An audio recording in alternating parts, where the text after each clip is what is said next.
La procédure de régularisation, connue sous le nom de DLUBIS, a pris fin ce 14 juillet 2013. Toutefois, une nouvelle loi du 11 juillet 2013 offre une dernière chance d'introduire une régularisation fiscale. Le délai ultime pour déposer sa déclaration sera le mardi 31 décembre 2013. Si la nouvelle loi augmente le coût de la régularisation, en revanche, elle étend les cas pouvant être régularisés. Il apparaît certain que cette nouvelle procédure ne sera pas reconduite après 2013. En effet, le texte de la nouvelle loi mentionne clairement pour une fois la date du 31 décembre 2013. La raison de cette non-reconduction s'explique aisément.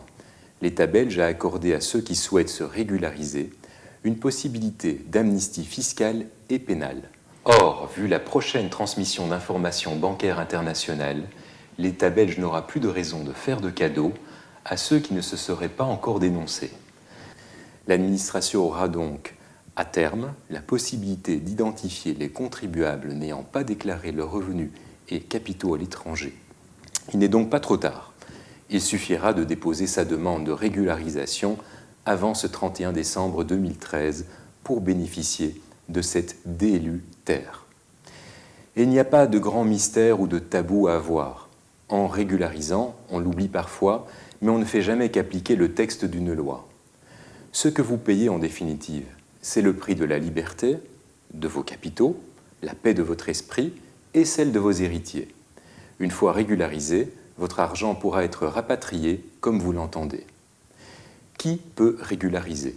Les personnes physiques, qu'elles soient résidentes belges ou étrangères, et les personnes morales, belges et étrangères, qu'il s'agisse de sociétés commerciales, de droit commun, les ASBL, les associations sans personnalité juridique ou les fondations. Que peut-on régulariser? La loi distingue la régularisation selon que la fraude fiscale est simple ou grave et organisée. Le cas de la fraude fiscale simple, ce sont les omissions. Vous avez omis de déclarer au SPF Finance des sommes, valeurs, capitaux ou des revenus, et ce, peu importe la nature de l'impôt éludé.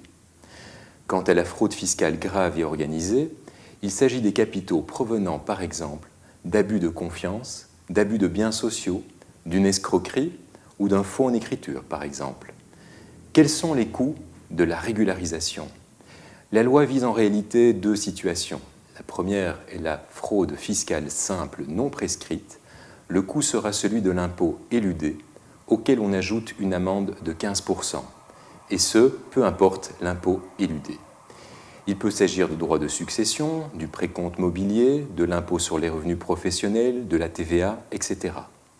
À cet égard, la bonne nouvelle, si on peut le dire ainsi, c'est que la TVA éludée est régularisée en même temps que l'impôt éludé sur les revenus professionnels.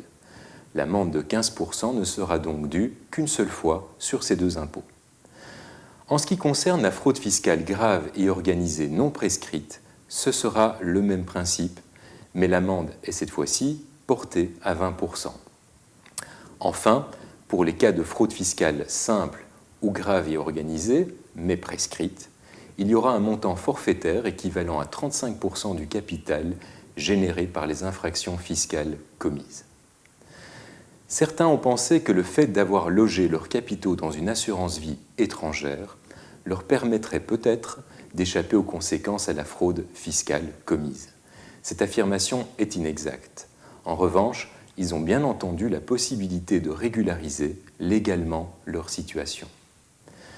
Le but de la régularisation est de vous permettre de disposer légalement de vos capitaux sans aucune crainte. En effet, la loi prévoit que la régularisation vous offre l'immunité fiscale et pénale, mais si l'immunité fiscale vous est octroyée, elle est bien entendu limitée aux impôts non prescrits qui ont été régularisés. L'immunité signifie qu'il n'y aura définitivement plus de risque de payer des impôts, des accroissements et autres intérêts, une fois la régularisation obtenue. L'immunité pénale, quant à elle, est également donnée, et c'est le bon sens, elle se limitera aux infractions qui ont été régularisées.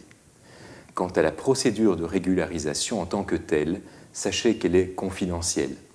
Cela signifie que le ministère des Finances ne pourrait pas être informé de l'existence des revenus et des capitaux que vous souhaitez régulariser. Au terme de la procédure de régularisation, il vous sera délivré une attestation de régularisation qui, moyennant paiement de son prix, sera libératoire. Et si maintenant vous ne souhaitiez pas régulariser, quelles sont les conséquences, quels seraient vos risques? Sachez que le Code d'impôt sur les revenus prévoit notamment en cas de dissimulation une peine pouvant aller de 8 jours à 2 ans de prison ainsi qu'une amende de 250 à 3 millions d'euros. Or, l'échange complet d'informations au sein de l'Union européenne est une réalité. La directive de 2012 prévoit l'introduction progressive d'un échange automatique d'informations entre États portant sur toutes les formes de revenus. Le ministère aura accès tôt ou tard à ce que chaque Belge possède sur ses comptes à l'étranger, en Europe et au-delà. Il devrait ainsi connaître à terme ce que chaque contribuable détient sur un compte, ses revenus mobiliers, produits d'assurance, fondations. À cet égard, retenons qu'en 2012, l'administration fiscale a eu recours à la levée du secret bancaire 8 fois plus qu'en 2010. Il paraît donc temps, pour ceux qui hésitent encore, de se décider en âme et conscience.